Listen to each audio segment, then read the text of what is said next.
ఆత్మబంధువులందరికీ నా యొక్క ఆత్మ ప్రణామాలు. ఇంత గొప్ప ధ్యాన మార్గాన్ని మనకందించిన మహాత్ములైన బ్రహ్మర్షి పితామహ పత్రిజీ దంపతులకు, నాకు జ్ఞానాన్ని అందించిన బ్రహ్మర్షి తటవర్తి వీర రాఘవ దంపతులకు ఆత్మ ప్రణామాలు తెలుపుకుంటూ ఈరోజు కార్యక్రమం మొదలుపెట్టుకుందాం మాస్టర్స్.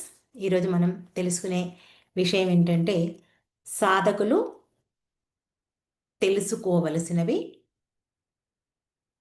మరియు పాటించాల్సినవి.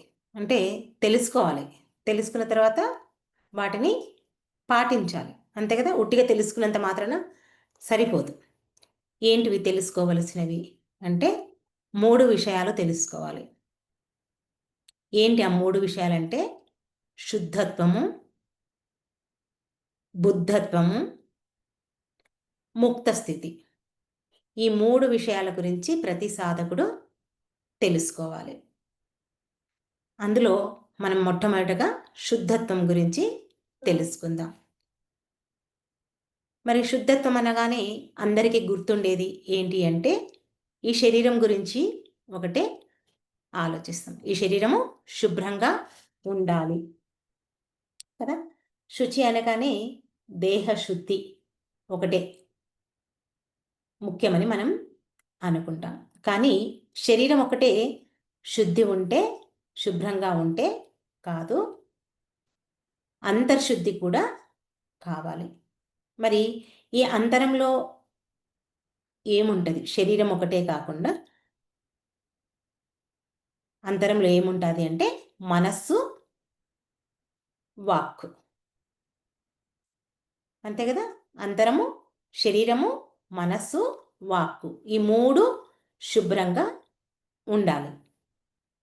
శరీరాన్ని ఎట్లా శుభ్రంగా ఉంచుకోవాలో మనకందరికీ తెలుసు కదా. మరి మనస్సును, వాక్కును ఎలా శుభ్రంగా ఉంచుకోవాలి? మనస్సు, వాక్ ఒకటే కాదు, మన పరిసరాలను కూడా మనం శుభ్రంగా ఉంచుకోవాలి.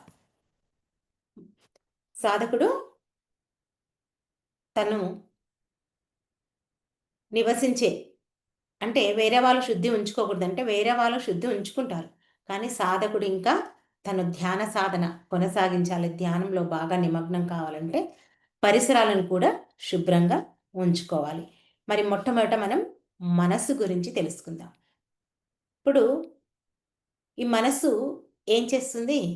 ఎప్పుడు ఏదో ఒకటి ఆలోచిస్తూనే ఉంటుంది నిరంతరం.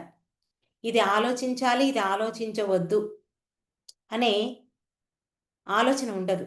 నిరంతరం ఏదో ఒకటి ఆలోచిస్తుంది కాబట్టే మరి మానవుడు ప్రతిరోజు 60,000 ఆలోచనలు చేస్తాడంట. మనం లెక్క పెట్టుకుంటే మనకి ఇంకా ఎక్కువ అవుతుండొచ్చు నాకు తెలిసి, కానీ సుమారుగా 60,000 ఆలోచనలు చేస్తుంటాడు. మరి ఇది దుష్ట సంకల్పాలు చేస్తుంది, మంచివి చాలా తక్కువ చేసేది. మరి దుష్ట సంకల్పాలంటే మనం మహాభారతంలో దుర్యోధను గురించి ఆలోచిస్తే, కౌరవుల గురించి ఆలోచిస్తే వాళ్ళు ఏం చేశారు? దుష్ట సంకల్పం, పాండవుల వినాశనం కోరుకుంటారు కౌరవులు. అదే దుష్ట సంకల్పం. ఇంకా అలాంటివి మనం ఎన్ని చేస్తామో మనం ఆలోచించుకోవాలి. అయితే ఈ మనసున్న మానవుడికి కోరికలు ఉంటాయి కాబట్టి వాళ్ళు కోరుతూనే ఉంటారు. ఆ కోరికలు తీరితే సంతోషం, తీరకపోతే ఏం చేస్తారు? బాధపడతారు. ఆ కోరిన కోరికలు తీరక కొంతమంది ఆ కోరికలు తీర్చుకోవడానికి తప్పులు చేస్తారు, అప్పులు చేస్తారు, పాపాలు చేస్తారు, అధర్మంగా నడుచుకుంటారు కదా. వాళ్ళకున్నటువంటి కోరిక తీరలేదని ఇన్ని రకాలుగా పాపాలు చేస్తాడు. మళ్ళీ అన్ని చేసిన ఆ కోరిక తీరితే మళ్ళీ మళ్ళీ కోరికలు వస్తూనే ఉంటాయి. ఇది నిరంతరంగా మనసులో ఆలోచనలు ఎలా వస్తాయో కోరికలు కూడా అలాగే వస్తాయి. ఎందుకు? మానవుడికి మనస్సు ఉంది కాబట్టి ఆ కోరికలు కోరుతాడు, చూసిందల్లా కావాలనుకుంటాడు. ఎందుకంటే మానవుడికి ఆశ. ఈ ఆశకు ఒక అంతు ఉంటుందా? ఆశకు అంతే ఉండదు. ఎన్ని ఉన్నా ఇంకా ఏదో ఒకటి కావాలనే కోరిక. 50 లక్షల కారున్నా ఇంకా అంతకంటే గొప్ప కారు కావాలి. తన అవసరాలకు మించి ఉన్నా, ఇంకా ఎక్కువే ఉన్నా, ఇంకా కావాలనే కోరికే మానవుడికి ఉంటుంది. మరి పోని తన వెంబడి శాశ్వతంగా వస్తాయా అంటే అవి ఏవి రావు. తన వెంట రాని వాటి కోసం అన్నిటినీ పోగు చేసుకుంటాడు. మరి ఇంకా వాటిని దోచుకుంటాడు కూడా. దోచుకొని పోగు చేస్తాడు. దానికోసం ఎలాంటి తప్పులు చేయడానికైనా వెనకాడడు. ఎవరు? మానవుడు. మరి ఇవన్నిటికీ కారణం ఏంటి అంటే కేవలం మనసు ఉంది కాబట్టి ఇన్ని తప్పులు పాపాలు చేస్తాడు. మరి ఎంత కోటేశ్వరులైనా ఇంకా ఇంకా కావాలనే కోరిక ఉంటుంది మానవుడైన వాడికి. అయితే ఒక రాజ్యంలో ఒక రైతు ఉంటాడంట. చెప్పుకోవడానికి రైతు అనే మాట, కానీ అతనికి 100 ఎకరాల పొలం ఉంటుందంట. ఎన్నో రకాల ఆయనకు సంపదలుంటాయంట. దాంతోపాటు ఆవులు, గేదెలు, పశు సంపద కూడా ఎంతో ఉంటుందట. మరి అవన్నిటిని సంపాదించుకున్నాడు. వాటన్నిటిని జాగ్రత్త పరుచుకోవాలి కదా! జాగ్రత్త పరుచుకోవడానికి అతడికి ఏంటి, ఎవరిపైన నమ్మకం లేదంట. ఎవరిని పెట్టుకుంటే వాళ్ళు దోచుకుంటారేమోనే భయమంట. అని చెప్పేసి ఎవరిని పెట్టుకోకుండా అన్నిటికీ కాపలా తనే. ఆ భూమిలో ఏం పండాలన్నా, ఏం చేయాలన్నా ప్రతి ఒక్కదానికి అతనే చేసుకుంటూ ఉండేవాడంట. ఎవరిని నమ్మకుండా. చేసి చేసి ఏమైపోతుంది మనిషికి, ఒకసారి అలసిపోతాడు, విసుగొస్తుంది. ఎన్ని రోజులు నేనొక్కడినే చేసుకోవాలనే బాధ కలిగింది. ఆ బాధతో భగవంతునికి తపస్సు చేశాడంట. తపస్సు చేసి భగవంతుణ్ణే సాక్షాత్కరింప చేసుకున్నాడంట. ఆ భగవంతుని సాక్షాత్కరింప చేసుకున్నప్పుడు భగవంతుడు ఏం వరం కావాలి కోరుకో అని చెప్పేసి భగవంతుడు అడిగితే ఇతను చెప్తాడంట, నాకు ఇంత సంపద ఉంది, ఇన్ని రకాలుగా ఉన్నాయి, వీటన్నిటిని కాపాడుకుందామంటే నాకు ఎవరిపైన నమ్మకం లేదు. ఆ నమ్మకం లేకుండా నేనే ఒక్కటిని అన్నిటిని చూసుకుంటున్నాను. ఇవన్నిటిని చూసుకోవడానికి నాకు ఒక నమ్మకమైన మనిషి కావాలి. నమ్మకమైన వాడిని నాకు ఏర్పాటు చెయ్యి అని చెప్పేసి ఆ భగవంతుని కోరిక కోరుతాడంట. అప్పుడు సరే, నేను నువ్వు అడిగినట్లు ఒక ప్రసాదిస్తాను. కానీ నీవు వాడికి ఎప్పుడూ పని చెప్తూనే ఉండాలి. నువ్వెప్పుడైతే ఏ క్షణంలో అయితే పని చెప్పవో వాడు నిన్నే మింగుతాడు అని చెప్తాడంట. ఓ అమ్మా, నా దగ్గరున్న పనికి వాడికి ఎప్పుడైపోవాలి? ఓకే స్వామి, నేను చెప్తాను అని చెప్తాడంట. సరే అనగానే ఆ భగవంతుడు ఏం చేస్తాడంట, వాడికి ఒక భూతాన్ని సృష్టించి ఇస్తాడంట. ఇంకా భూతం ఏముంటుంది, చిటికెలో పని చేస్తుంది. ఏ పని చెప్పినా చెట్ట చెట్ట చెట్ట చెట్ట చేసేస్తుందంట. ఒక పని వెంట అసలు ఇతడు ఒక పని చేసుకోవాలంటే ఒక్కొక్క పనికి ఒక్కొక్కసారి 2-3 రోజులు పట్టేదంట. అలాంటిది ఆ భూతం కాబట్టి ఏం చేస్తుంది, అది చిటికలో చేసి పెట్టేదంట. అతనికున్న పనులు కేవలం 2-3 రోజుల్లో ఎన్నో ఏండ్ల నుంచి కాని పనులు కూడా, గంటలు గంటలు, రోజులు రోజులు అయ్యే పనులు కూడా 2-3 రోజుల్లో మొత్తం కంప్లీట్ అయినాయంట. కంప్లీట్ అయినాక పని చెప్పు, పని చెప్పు, పని చెప్పు, పని చెప్పు, అది ఒకటే.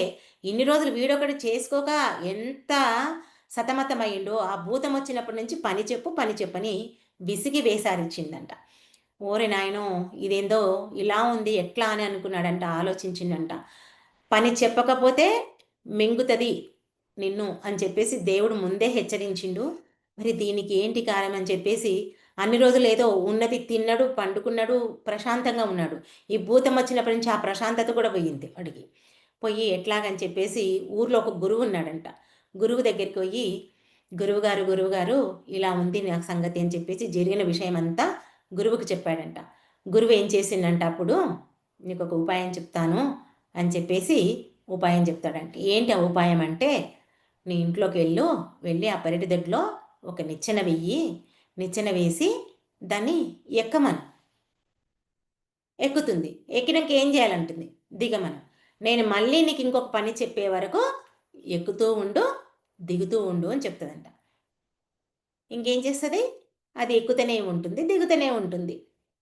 ఎక్కి దిగి ఎక్కి దిగి ఎక్కి దిగి అది అలసిపోయి ఆ భూతమే పారిపోతుందంట కదా. అట్లాగే మన మనసు కూడా మన ఆధీనంలోకి రావాలంటే కూర్చున్నప్పుడల్లా ఆలోచనలు వస్తాయి. ఆలోచనలు రావద్దన్నా, కోరికలు మనలోకి రావద్దన్నా ఏం చేయాలి? మన మనస్సును మన ఆధీనంలోకి తెచ్చుకోవాలి. మన మనస్సును మన ఆధీనంలోకి తెచ్చుకోవాలంటే ఆ నిచ్చెన ఎలా అయితే ఆ భూతం ఎక్కి దిగుతుందో మనలో జరిగే శ్వాసను మనం అలా గమనిస్తూ ఉండాలి. ఆ వచ్చిపోయే శ్వాసను గమనిస్తూ ఉండాలి.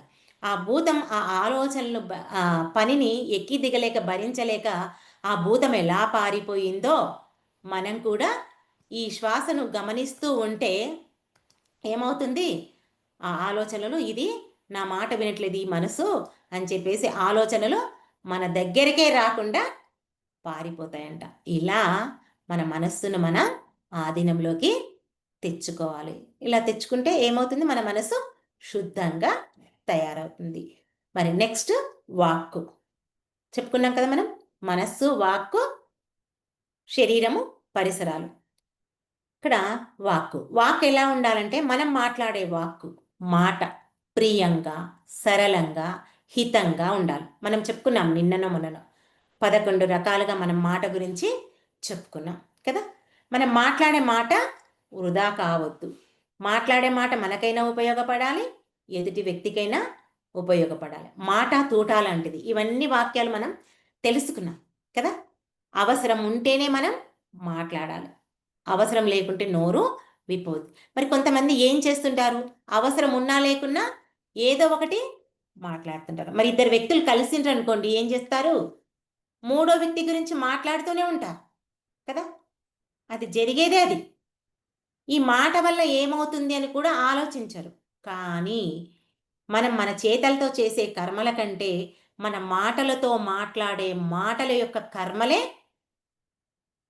మనకు కర్మగా పెరిగిపోతుంది. కానీ ఇంకేం ప్రయోజనం మనకు? ఏమీ ఉండదు. కాబట్టి మనం మాట్లాడే మాటలు ఎరుకతో మాట్లాడాలి. మరి ఇవన్నీ ప్రాపంచిక జీవితం మనకి ఏమీ తెలియదు. ఈ ఆధ్యాత్మిక మార్గంలోకి వచ్చిన తర్వాతనే ఈ సజ్జన సాంగత్యము, స్వాధ్యాయము, ఆచార్య సాంగత్యము ఇవన్నీ చేస్తుంటేనే మనకు మాట యొక్క విలువ, జన్మ యొక్క విలువ, ధ్యానం యొక్క విలువ ఇవన్నీ తెలిసి మనకన్నీ సరిచేయబడతాయి. మనకి ఇంకా కర్మలు అంటుకోకుండా ఉండడానికి మనకు అవకాశం ఉంటుంది. మరి మన వాక్కుకు శక్తి రావాలంటే మనం ఏం చేయాలి? ప్రతిరోజు మనం మౌనం ఉండడానికి ప్రయత్నం చేయాలి. మరి ఈ మౌనం కూడా ఎలా ఉండాలి అంటే మౌనం ద్వారా వాక్కుకు శక్తి వస్తుంది. మన మాటే మంత్రంలా పనిచేస్తుంది. అందుకే పత్రి గారు ఏం చెప్పేవాళ్ళంటే అమావాస్య, పౌర్ణమి, ఏకాదశి ఇట్లా ప్రత్యేకమైన రోజుల్లో మౌనం ఉండమని చెప్పేవాడు. ఎందుకు అంటే ఆ రోజుల్లో భూమిపైకి విశ్వశక్తి ఎక్కువగా వస్తుంది. మనకు ధ్యానం కుదరడానికి కానీ మన వాక్కు సరిచేయడానికి మౌనంగా ఉంటే శక్తి రావడానికి మనకు అవకాశం ఉంటుందని చెప్పేసి ఆ ప్రత్యేకమైన రోజుల్లో మనల్ని మౌనం ఉండమని చెప్పేవాడు పత్రిగారు. మరి పత్రిగారు కూడా ఒక సంవత్సరం మొత్తం మౌనం ఉండమన్నాడు. ఏదైనా పెద్దలు వాళ్ళు చేస్తేనే, గురువులు వాళ్ళు ఆచరిస్తేనే మనకు చెప్తారు. మరి తను చేసిండు కాబట్టి మనందరికీ చెప్పాడు. నెక్స్ట్ కాయం. కాయం అంటే శరీరం. ఈ శరీరం ఏమంటారు? శరీర శుద్ధికి స్నానం ఒక్కటే చాలదు. శరీరంతో మంచి పనులు చెయ్యాలి.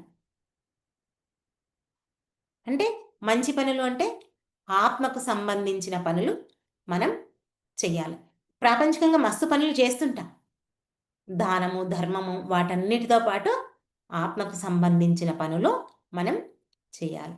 నెక్స్ట్ పరిసరాలు. ధ్యానం చేసే వ్యక్తి ఎక్కడ పడితే అక్కడ కూర్చొని ధ్యానం చేస్తే ఒక్కొక్కసారి ధ్యానం కుదరదు.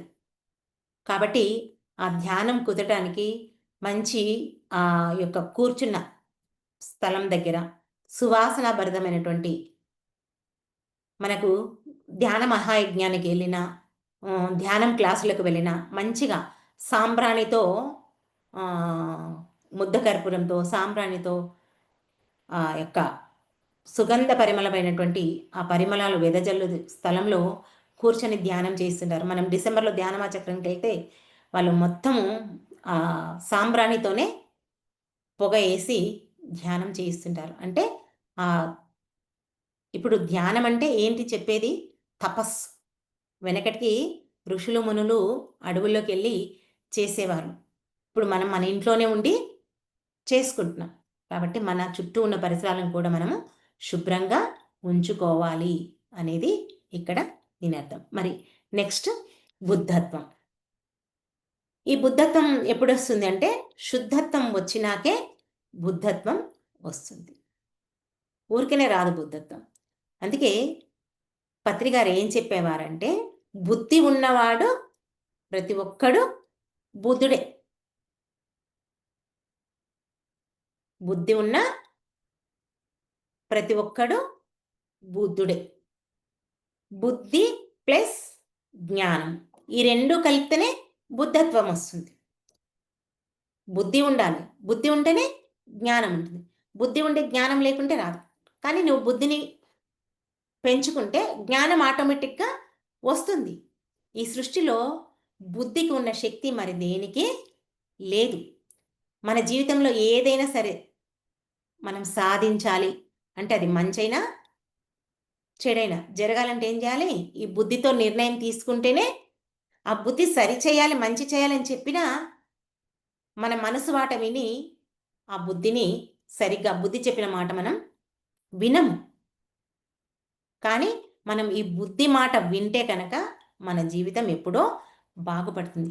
మరి నిజంగా మనం మన నిత్య జీవితంలో ఏదైనా సరికాని పని చేస్తే మన పెద్దలు అంటారు, బుద్ధి ఉందా నీకు అంటారు కదా. బుద్ధి ఉంటే నువ్వు ఇలాంటి పనులు చెయ్యవు అంటారు. ఎందుకంటారు? తెలుసు బుద్ధి ఉన్నవాడే సరైన పని చేస్తాడు.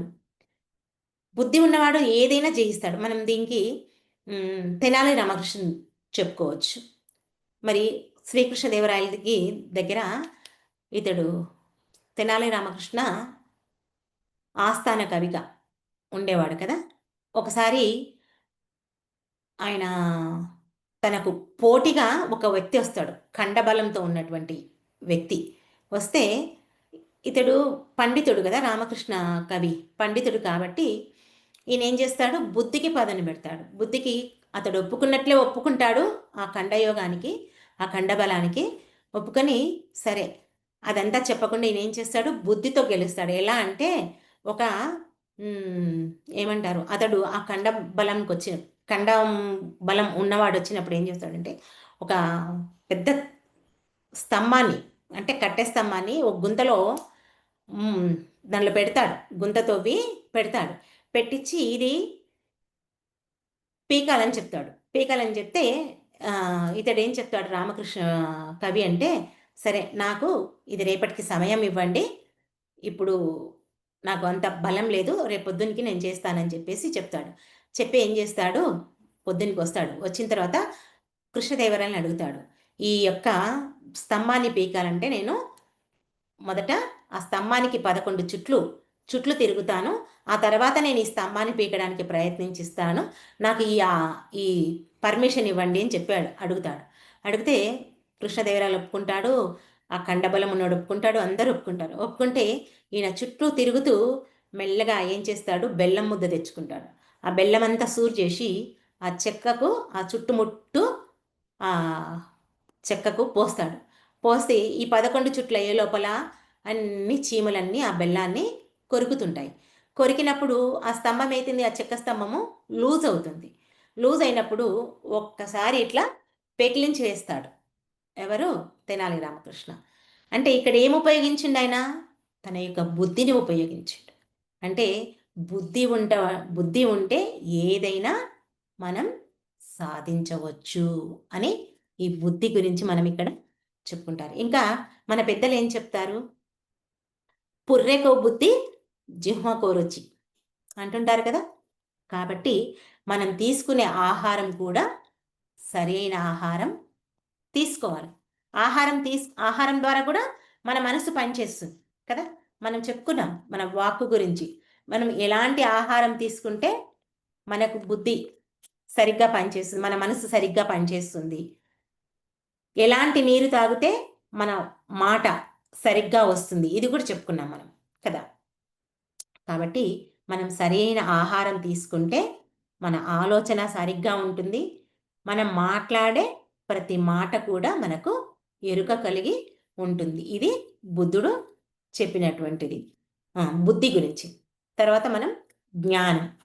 ఈ జ్ఞానం ఎట్లా వస్తుందంటే మనం ఆత్మ గురించి ఎప్పుడైతే ఆ అనుభవం పొందుతామో, ఆ జ్ఞానం పొందుతామో అప్పుడే మనకి జ్ఞానం అనేది ఉదయిస్తుంది.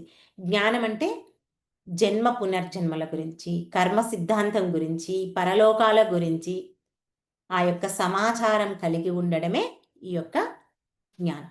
ఇవన్నీ సత్యం మనకు తెలుసు. కానీ మనం వీటి గురించి పెద్దగా అంత ఆలోచించం. బుద్ధి అనేది, జ్ఞానం అనేది వేటి గురించి ఆలోచించం. ఒక ఊత పదంలాగా బుద్ధి ఉందా? నీకు జ్ఞానం ఉందా?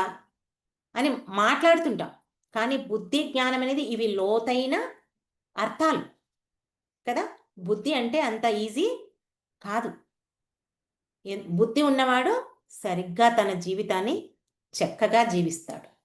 జ్ఞానం ఉన్నవాడు, బుద్ధి ఉన్నవాడు. మరి దేంట్లో ఎలా ఉంటుందో మనకు తెలియదు కానీ ఈ పిరమిడ్ స్పిరిచువల్ సొసైటీలో మాత్రం బుద్ధికి, జ్ఞానానికి రెండింటికి సరి సమాన ప్రాముఖ్యత ఇస్తారు. విశేషంగా అది కూడా కొంచెం కాదు. ఇది తక్కువది, ఇది ఎక్కువది కాదు. రెండింటికి సరైన జ్ఞానం మనకు ఈ పిరమిడ్ స్పిరిచువల్ సొసైటీలో దొరుకుతుంది. మరి ఈ సృష్టిలో మనకు చిన్నగా ఆవగింజంత పని జరగాలన్నా కూడా ఏం చేస్తారు? బుద్ధి ఉండాలి. బుద్ధి ఉంటేనే మన పని మనకు సరిగ్గా జరుగుతుంది. అందుకే మన సద్గురువు చెప్పినటువంటి మార్గంలో మనం ప్రయాణం చేయాలి. ఈ బుద్ధికి పదను పెట్టాలి. అందుకే మనకు తటవర్తి వీరరాఘరావు సార్ చెప్తుంటాడు ఏమని, బుద్ధిని వికసింపచేసుకోండి అని.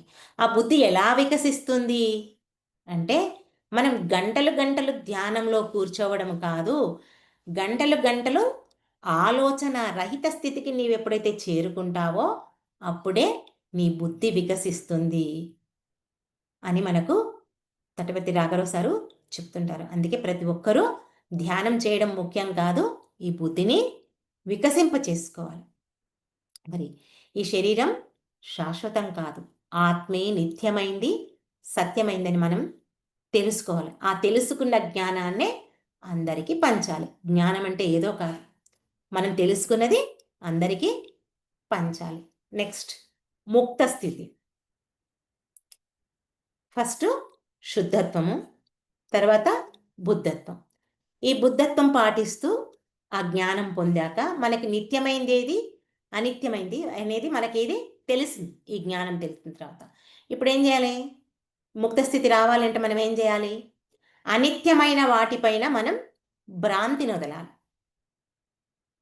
నిత్యమైంది ఏది? ఆత్మ, భగవంతుడు. ఆ భగవంతుని పైన మనము మమకారం, భ్రాంతి, దాని మీద మనం పెంచుకోవాలి. అంటే ఎప్పుడు మనం ముక్త స్థితిలో ఉండాలి. మరి అంతేకాకుండా మనందరికీ తెలుసు మనలో 6 ఉంటారు. వాళ్ళనే అరిషట్ వర్గాలు అంటారు. కామ, క్రోధ, లోభ, మోహ, మద, మాత్సర్యాలు. ఇవి ప్రతి ఒక్కరిలో ఉంటాయి. కానీ ధ్యానికి ఎప్పుడు ఏది అవసరమో దాన్ని బయటికి తీసుకురావాలి. ఎప్పుడు లోపల ఉంటాయి, అవి ఉండకుండా ఉండవు. కానీ ఏది అవసరమో దాన్ని బయటికి తెచ్చుకోవాలి. అంతే తప్ప అన్నిటినీ బయట నీవు వ్యక్తం చెయ్యవద్దు. కానీ ఈ అహంకారం అయితే ఏదైతే ఉందో, ఈ మమకారం ఏదైతే ఉందో ఆ రెండిటినీ వదిలేయాలి. అరిషట్ వర్గాలను మన ఆధీనంలో ఉంచుకోవాలి. అహంకార మమకారాలను మనం వదిలిపెట్టాలి. ఎందుకు అంటే మనకు శంకరాచార్యులు చెప్పారు, మోహక్షయమే మోక్షము. ఎప్పుడైతే మోహాన్ని వదులుతామో అప్పుడే మనం మోక్షాన్ని పొందగలం. ఇక్కడ మోక్షం అంటే వేరు, ముక్తి అంటే వేరు కాదు, రెండూ ఒకటే. మోక్షమన్నా ముక్తిమన్నా రెండు ఒకటే. మరి ఇదే విషయం బుద్ధుడు సంసారంలో నిర్వాణం అన్నాడు. ఈ ముక్తి మోక్షాన్నే బుద్ధుడు సంసారంలో నిర్వాణం అన్నాడు. మరి పత్రిజీ ఏం చెప్పిండు? సంసారంలో నిర్వాణం 50% ఆధ్యాత్మికం, 50% ప్రాపంచికం. ఇదే చెప్పిండు. ఏది మీకు అతిగా పనికి రాదు. మీరు ఈ ఆధ్యాత్మిక మార్గం కూడా మొత్తం నేను పొద్దున్నేసి పుస్తకాలే పట్టుకుంటా, పొద్దున్నేసి ఇదే చదువుతా అంటే కూడా అది కాదు. సంసార బాధ్యత నిర్వర్తిస్తూ ఏం చేయాలి? నీ ఆత్మను నీవు తెలుసుకోవడానికి ప్రయత్నం చేయాలి. మరి అదే తటవర్తి రాజలక్ష్మి అమ్మ ఏం చెప్తుంది? అన్నింటిలో ఉండాలి, కానీ దేనికి అంటుకోవద్దు. తామరాకు మీద నీటి బొట్టులా ఉండాలి. మరి పెద్దలందరూ చెప్పేది ఒకటే మాట, కానీ దాన్నే డిఫరెంట్ స్టైల్లో మనకు ఈ జ్ఞానాన్ని అందిస్తుంటారు. ఎప్పుడైతే తామరాకు మీద నీటి బొట్టులా ఉంటామో మనం అప్పుడు ముక్త స్థితిలో ఉన్నట్లే. ప్రత్యేకంగా ముక్తి మోక్షం అంటే ఏంది? మనకి ఇంకొక పదం, ఇంకొక వాక్యం చెప్తారు మన గురువులు. మోక్షం అంటే చనిపోయాక వచ్చేది కాదు, మనం జీవించి ఉండగానే ప్రతి క్షణం ఆనందంగా జీవించడమే మోక్షం. మనమందరం ఏమనుకుంటాం? చనిపోయాక వచ్చేదే మోక్షం అనుకుంటాం. చనిపోయాక వచ్చేది మోక్షం కాదు. చనిపోయాక నువ్వు ఎక్కడుంటావో నేను ఎక్కడుంటాను ఏం తెలుస్తుంది? బ్రతికున్నప్పుడే మనం మోక్ష స్థితిలో నిజంగా ఆనందంగా ఉండడమే మోక్షం. ఇది ప్రతి ఒక్క సాధకుడు తెలుసుకోవాలి. తెలుసుకున్నది ఆచరణలోకి తెచ్చుకోవాలి. ఆచరించిన వాడే ఆచార్యుడు అవుతాడు. ఆచరించిన వాడే ఇంకొకరికి చెప్పగలుగుతాడు. ఆచరించిన వాని మాటనే ఇంకొకరు వింటారు. అర్థమైంది కదా?